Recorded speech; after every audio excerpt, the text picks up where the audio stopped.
नमस्कार स्टूडेंट्स, आज अपने करने जा रहे हैं जूलॉजी में BSc second year, BSc BEd third year का पार्ट 11वां। और हमारा जो बुक चल रही है वो है डेवलपमेंट बायोलॉजी। अब देखिएगा स्टूडेंट कि हम जो टॉपिक अपना कल डिस्कस कर रहे थे 10वें पार्ट में, वो था अलैंगिक जनन के प्रकार। तो अलैंगिक जनन के जो प्रकार चल रहे थे उसके अंदर मैंने सबसे पहला प्रकार बताया था आपको खंडन। खंडन में क्या था कि एक जीव दो या दो से अधिक भागों में टूटता रहता है या टूट जाता है या बंट जाता है, तो उस घटना को कहते हैं खंडन। अब खंडन में पहला प्रकार हमने पढ़ा था द्विखंडन। द्विखंडन यानी बाइनरी फ्यूजन। बाइनरी फ्यूजन के अंदर आपको बताया था कि जंतु जो है वो कितने बराबर भागों में बंट जाता है, दो बराबर भागों में बंट जाता है, उसको कहते हैं बाइनरी फ्यूजन। उसके बाद में आपको बताया था कि बाइनरी फ्यूजन जो है मोस्टली अमीबा, एंट अमीबा, हिस्टोलिटिका के अंदर पाया जाता है। और खंडन के अंदर आपको चाहे वो खंडन किसी प्रकार से संपन्न हो, उसके अंदर मैंने आपको एक बात बताई थी कि सबसे पहले जो न्यूक्लियस है उसके अंदर प्रोफेज, मेटाफेज, एनाफेज, टीलोफेज अवस्थाएं होते होते समसूत्र विभाजन कंप्लीट होता है। उसके बाद में साइटोकाइनेसिस यानी कोश का द्रव विभाजन होता है, जिससे कोश का दो भागों में बढ़ती है। ये मैंने कल थोड़ा प्रोसेस आपको बताया था। तो उसके अंदर जो बाइनरी फ्यूजन था, द्विखंडन था, उसके अंदर भी ऐसा ही हुआ था। उसके बाद में फिर हमने पढ़ा था लॉन्गिट्यूडिनल बाइनरी फ्यूजन। लॉन्गिट्यूडिनल जो बाइनरी फ्यूजन है ये आपको बताया था यूग्लिना और ट्रिपिनोसोमा के अंदर। तो यूग्लिना और ट्रिपिनोसोमा, लीशमैनिया, इन सब के अंदर ये पाया जाता है। तो इसके अंदर क्या होता है कि जो न्यूक्लियस का जो डिवाइडेशन है वो तो अपने ये कह सकते हैं कि समसूत्री विभाजन के तरीके द्वारा ही होता है, यानी समसूत्री तरीके से ही होता है। वही प्रोफेज, मेटाफेज, एनाफेज, टीलोफेज अवस्थाएं होती है। परंतु इसके अंदर जो कोश का द्रव विभाजन जब होता है तो जो खांच बनती है, क्योंकि जंतुओं के अंदर मोस्टली खांच विधि से ही होता है, तो जो खांच बनती है वो अनुदैर्ध्य रूप से बनती है, यानी कि लंबवत रूप से बनती है। और अनुदैर्ध्य खांच बनती बनती धीरे धीरे गहरी होती जाती है। अंत में एक जीव दो अनुदैर्ध्य रूप से दो भागों में बन जाता है। तो ट्रिपिनोसोमा के अंदर, लीशमैनिया के अंदर, यूग्लिना के अंदर लॉन्गिट्यूडिनल बाइनरी फ्यूजन पाया जाता है। तीसरा जो हम पढ़ने हैं जा रहे थे या पढ़ रहे थे वो था ट्रांसवर्स बाइनरी फ्यूजन। तीसरा प्रकार था वो था transverse binary fusion. Transverse binary fusion. तो ट्रांसवर्स बाइनरी फ्यूजन जो होता है वो अब नाम से क्लियर हो रहा है। जिसको अगर हिंदी में बोले तो अनुप्रस्थ द्विविभाजन। हिंदी में अगर इसको बोले तो क्या बोल सकते हैं इसको हम? अनुप्रस्थ द्विविभाजन। अनुप्रस्थ द्विविभाजन। तो अनुप्रस्थ द्विविभाजन की यदि हम बात करें तो इसमें क्या होता है कि जंतु के अंदर वही है, केंद्र के अंदर इसका सबसे अच्छा एग्जाम्पल पैरामीशियम है। यदि हम बात करें तो एग्जाम्पल कौन है इसका? पैरामीशियम।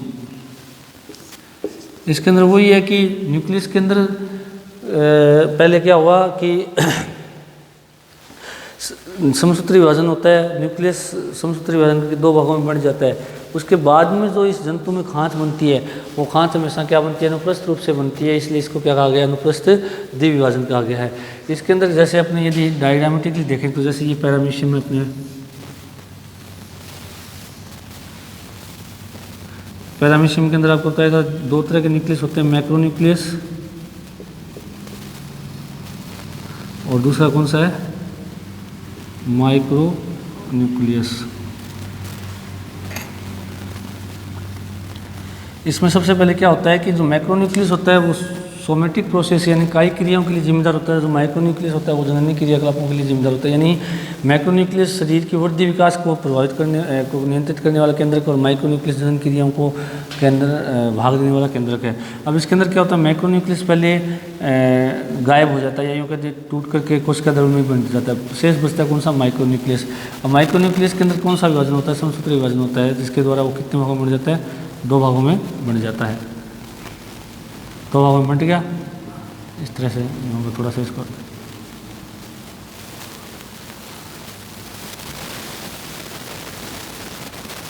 इस तरह से दो भागों में बन जाता है, दो माइक्रोन्यूक्लियस बन गए। अब इसके अंदर क्या होता है कि माइक्रोन्यूक्लियस बनने के बाद में अब क्या होगा कि जो खांच बनती है वो कौन सी बनेगी? अनुप्रस्थ रूप से, यानी इस तरह से बनती है, यूँ बनेगी। तो इसका मतलब ये हुआ खांच यूँ बनेगी।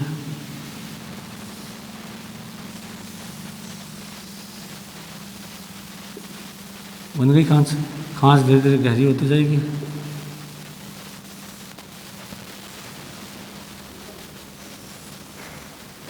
गहरी होगी और ये खांच अंत में पूरी बन के दो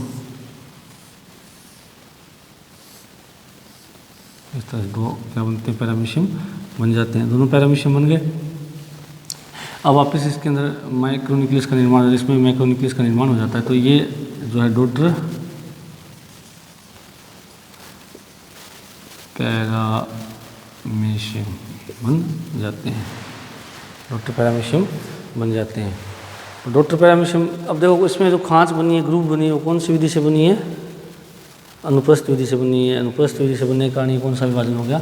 ट्रांसवर्स बाइनरी फ्यूजन हो गया। ठीक है। हालांकि एक पैरामीशियम से दो पैरामीशियम बनेंगे। पहले केंद्र के अंदर समसूत्री विभाजन होगा, होने के बाद में एक पैरामीशियम में अनुप्रस्थ खांच बन करके जनक या कहते हैं फादर या जनक के पैरामीशियम अनुप्रस्थ खांच बन के वो दो भागों में डिवाइड हो रहा है, तो ट्रांसवर्स बाइनरी फ्यूजन कहलाता है। अब यदि हम बात करें इसके अंदर बहुखंडन की मल्टीपल फ्यूजन, जो अगला प्रकार है इसका मल्टीपल फ्यूजन।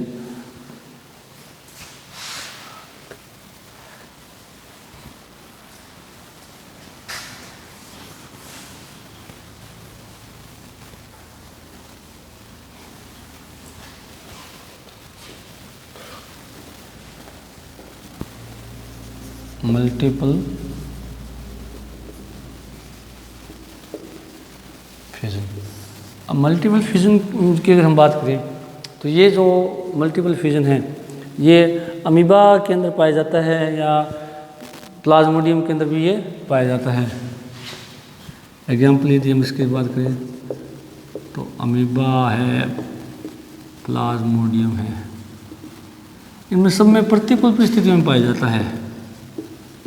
प्रतिकूल परिस्थितियों में पाया जाता है। अब देखिए पहली बात तो मैं बताता हूँ प्रतिकूल परिस्थितियाँ क्या होती है किसी भी जंतु के लिए।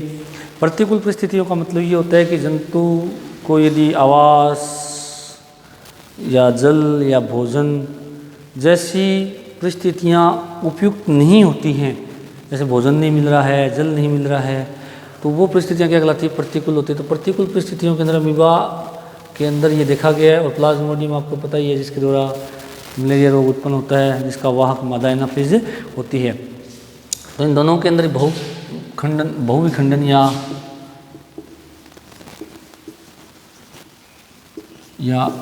क्या होता है? मल्टीपल फ्यूजन पाया जाता है। अब देखिएगा बहुविखंडन में क्या होता है, थोड़ा सा इसको ध्यान से समझने का प्रयास कीजिएगा। अभी तक हमने क्या पढ़ा था कि पहले केंद्रक के अंदर समसूत्री विभाजन होता है, उसके बाद में हमने क्या देखा कि जो जंतु है उसके अंदर कोशिका द्रव विभाजन होता है, तो जिसके द्वारा एक जंतु दो समान भागों में बन जाता है, उसका कोशिका द्रव भी दो समान भागों में बन जाता है। परंतु यहाँ पर ऐसे होने वाला नहीं है। यहाँ पर क्या होता है, पहले तो केंद्रक के अंदर समसूत्री विभाजन होता है। केंद्रक के अंदर क्या होता है? बार बार समसूत्री विभाजन होता है।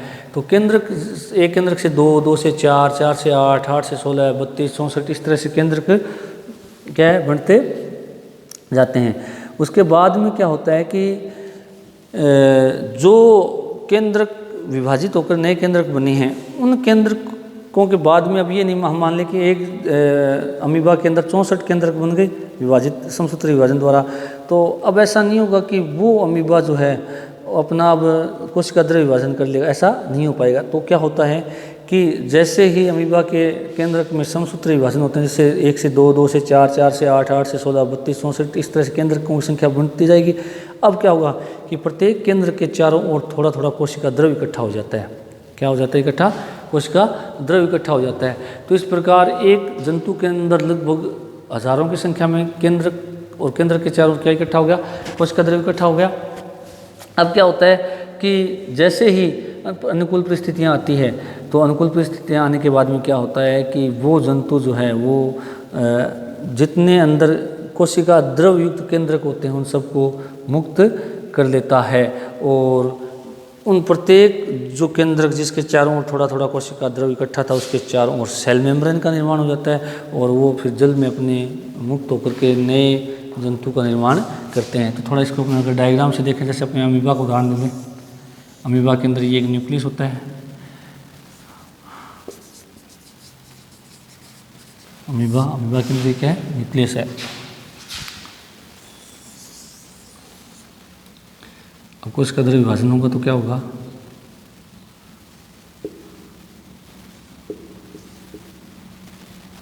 दो केंद्र होंगे, 2 से 4, 4 से 8, 16, 32, इस तरह से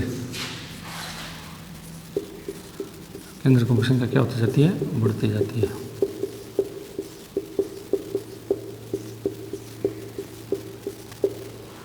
तो ये न्यूक्लियस है, ये 2 न्यूक्लियस स्टेज है,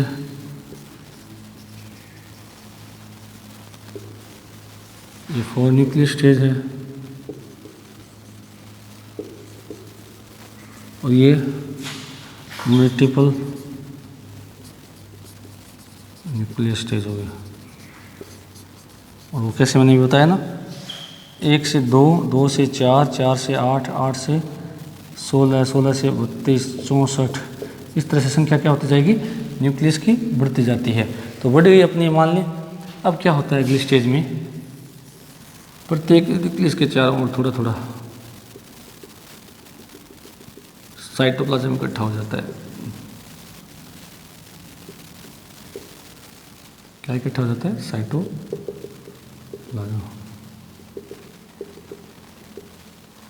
इकट्ठा हो जाता है इस तरह से।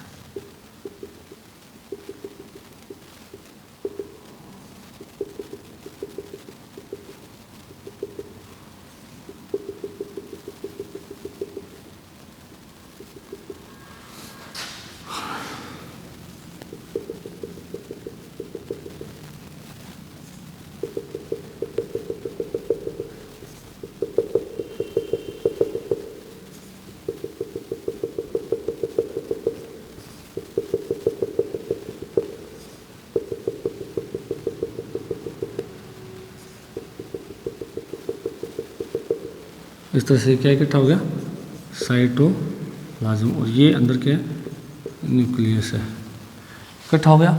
अब इस तरह से मल्टी न्यूक्लिएट स्टेज बन जाती है। अब ये बहुविखंडन हुआ कि नहीं हुआ, देखो एक न्यूक्लियस से 2, 2 से 4, 4 से 8, 16, 32, 64, इस तरह से बहुत सारे न्यूक्लियस बन गए।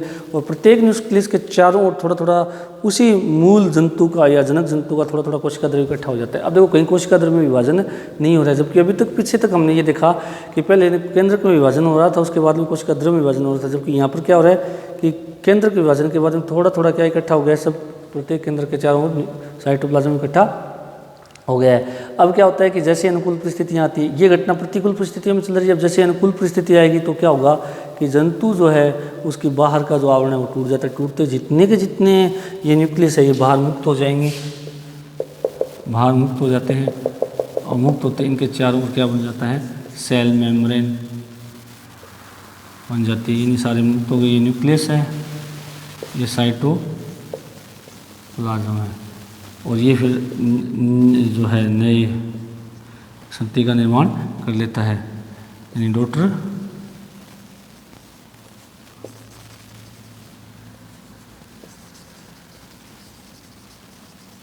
अमीबा बन जाता है। और डॉटर अमीबा आप देखते हो कि एक अमीबा से ये मान लें कि 64 बार ही, या यूँ कहते हैं कि 64 न्यूक्लियस बने हैं, तो 64 न्यूक्लियस से नए 64 क्या बन जाएंगे, अमीबा बन जाएंगे। जब अभी तक द्विखंडन में क्या होता आ रहा था कि केवल 2 ही जंतुओं का निर्माण होता है, यहाँ पर बहुत सारे जंतुओं का निर्माण एक साथ हो जाता है। अब देखिएगा स्टूडेंट कि ये हमने पढ़ लिया कि खंडन या विखंडन क्या होता है। तो खंडन या विखंडन में अपने को क्लियर हो जाना चाहिए कि न्यूक्लियस समसूत्री विभाजन करके नए जंतु का निर्माण कर रहा है। द्विखंडन में जो है पहले न्यूक्लियस के अंदर समसूत्री विभाजन हुआ, उसके बाद में न्यूक्लियस में क्या हुआ, उसके बाद में कोशिका द्रव्य में विभाजन होता है खांच विधि से, जिससे जंतु 2 भागों में बन जाता है, चाहे वो अनुप्रस्थ रूप से हो चाहे वो अनुदैर्ध्य रूप से। और जो बहुविखंडन होता है इसके अंदर क्या होता है कि बहुविखंडन के अंदर जंतु जो होता है उसका केंद्र का विभाजन होता है, परंतु उसके अंदर कोशिका द्रव्य विभाजन नहीं होता है, बल्कि जंतु की जो सेल मेम्ब्रेन टूटने से जंतु का पूरा जो बने हुए जो केंद्र कोशिका द्रव्य केंद्र वाली संरचना है वो बाहर निकल जाती है, और फिर उनके चारों ओर चारों ओर सेल मेम्ब्रेन का निर्माण होकर नए जंतु का निर्माण करती है। तो ये घटना क्या कहलाती है, बहुविखंडन कहलाती है। अब जो 2 नंबर यदि हम घटना की बात करें तो उसको है स्पोरुलेशन या बीजाणु जनन कहते हैं। ये हमारा विखंडन या खंडन अभी कंप्लीट हो चुका है। अब हम बात करते हैं स्पोरुलेशन या बीजाणु जनन की। अब बीजाणु जनन की घटना जो है अब नाम से क्लियर है, बीजाणु निर्माण जैसी प्रक्रिया क्या कहलाती है, बीजाणु निर्माण जैसी प्रक्रिया। अब बीजाणु निर्माण जैसी प्रक्रिया जो होती है इसके अंदर क्या होता है, यदि हम बात करें 2 नंबर घटना है बीजाणु जनन या स्पोरुलेशन। अब बीजाणु जनन के अंदर क्या है, मेन बात यही है कि जंतु के चारों ओर कोई विशेष प्रकार का कठोर बीजाणु आवरण बन जाता है। तो वैसी संरचना यदि बनी या वैसी कोई घटना हो तो उसको कहते हैं बीजाणु जनन या स्पोरुलेशन। अब स्पोरुलेशन की यदि हम बात करें तो स्पोरुलेशन भी अमीबा के अंदर पाया जाता है। इसका एग्जाम्पल सबसे अच्छा कौन सा है, अमीबा। अमीबा की यदि बात करें, अब देखिएगा अभी तक हम क्या कर रहे थे कि केंद्रक को विभाजन कर रहे थे, समसूत्री विभाजन केंद्रक में कर रहे थे। यहाँ पर यदि हम बात करें तो यहाँ पर केंद्रक में किसी प्रकार का विभाजन नहीं होगा। अब यहाँ पर केवल क्या होता है, पहले जो इनका आनुवंशिक पदार्थ होता है वो केंद्रक में होता है। अमीबा का आनुवंशिक पदार्थ क्या होता है, केंद्रक में होता है, जिसको हम कहते हैं क्रोमेटिन कण कहते हैं, कणों के रूप में होता है, जिसको कहते हैं क्रोमेटिन ग्रेन्यूल्स या क्रोमेटिन कण कहते हैं, जो आनुवंशिक पदार्थ होता है। अब इसके अंदर क्या होता है कि आनुवंशिक पदार्थ जो होता है वो केंद्रक में मौजूद होता है। अभी तक हमने ये देखा विखंडन में कि केंद्रक के अंदर समसूत्री विभाजन हो रहा था, जिससे केंद्रक डिवाइड हो रहा था, बल्कि अब यहाँ पर क्या होता है बीजाणु जनन में केंद्रक के अंदर किसी प्रकार का समसूत्री विभाजन नहीं होता है। इसमें केंद्रक क्या करता है, अपनी केंद्रक झिल्ली को नष्ट कर देता है, जिससे जो क्रोमेटिन कण हैं वो कोशिका द्रव में आ जाते हैं और कोशिका द्रव में आकर के वो 2 या 3 के झुंड में इकट्ठे हो जाते हैं और फिर उनके चारों ओर थोड़ा थोड़ा कोशिका द्रव इकट्ठा हो जाता है। इकट्ठा होने के बाद में उनके चारों ओर केंद्रक झिल्ली बन जाती है और केंद्रक झिल्ली बनने के बाद में उनके चारों ओर थोड़ा थोड़ा कोशिका द्रव इकट्ठा हो जाता है और इकट्ठा होने के बाद में जो कोशिका द्रव है उसकी बाहर का आवरण कठोर हो जाता है और कठोर होने के कारण एक बीजाणु आवरण के समान संरचना बन जाती है और जो बनी हुई संरचना इनको कहते हैं बीजाणु समान संरचनाएं। इसलिए इस जनन को क्या कहा जाता है, बीजाणु जनन कहा जाता है। थोड़ा सा यदि इसको अपने डायग्राम से देखें इस प्रकार से, जैसे ये अमीबा है, ये इसके अंदर न्यूक्लियस है, न्यूक्लियस के अंदर 200 से 300 इसके अंदर क्या होते हैं, क्रोमेटिन कण होते हैं। 200 से 300 क्या होते हैं, इसके अंदर क्रोमेटिन कण पाए जाते हैं इस तरह से। ये न्यूक्लियस है और ये क्रोमेटिन ग्लोब्यूल्स,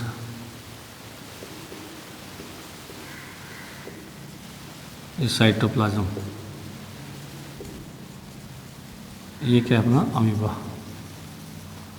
अब क्या होगा इसके अंदर, केंद्रक झिल्ली टूट जाती है,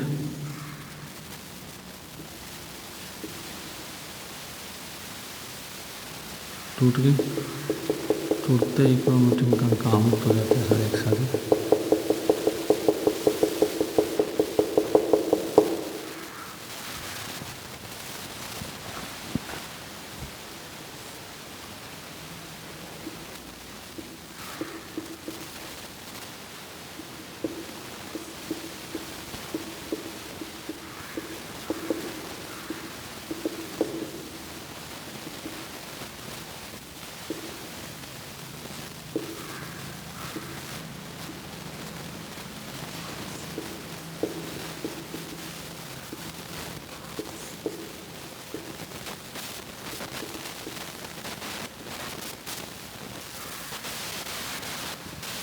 अब क्या होगा अगर जो स्टेप है उसमें,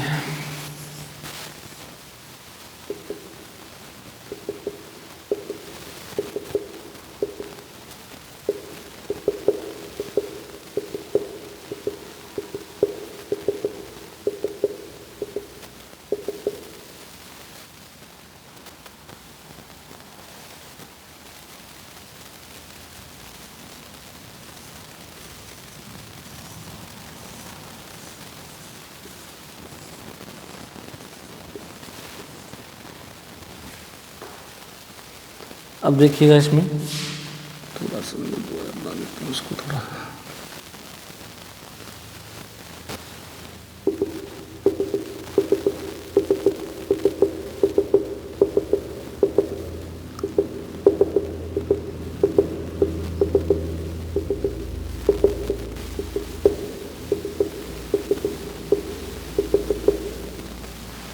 इस तरह से क्रोमेटिन ग्रेन्यूल्स जो है, क्रोमेटिन ग्रेन्यूल्स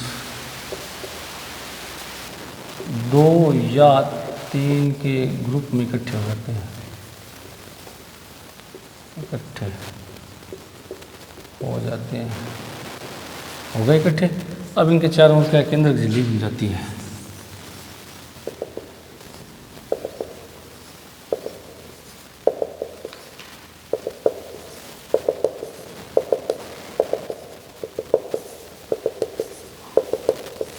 और थोड़ा थोड़ा क्या इकट्ठा हो जाता है, साइटोप्लाज्म।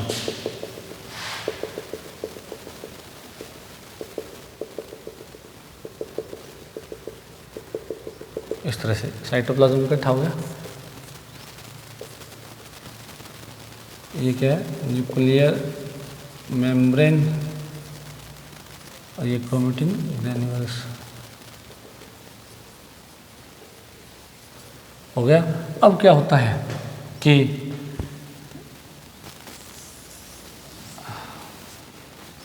अपने एक को ले लेते हैं, साइटोप्लाज्म हो गया, तो ये एक आवरण बन जाता है इसके चारों ओर इस तरह से। इसको कहते हैं स्पोर, स्ट्रक्चर क्या कहते हैं, स्पोर। और ये आवरण या एनवलप, ये न्यूक्लियस, ये साइटोप्लाज्म। इस तरह से बहुत सारे यहाँ पर इकट्ठे हो जाते हैं।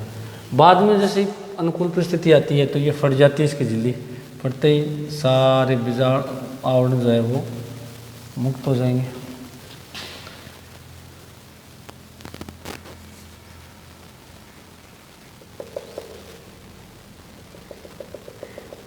और ये नया अमीबा बन जाता है।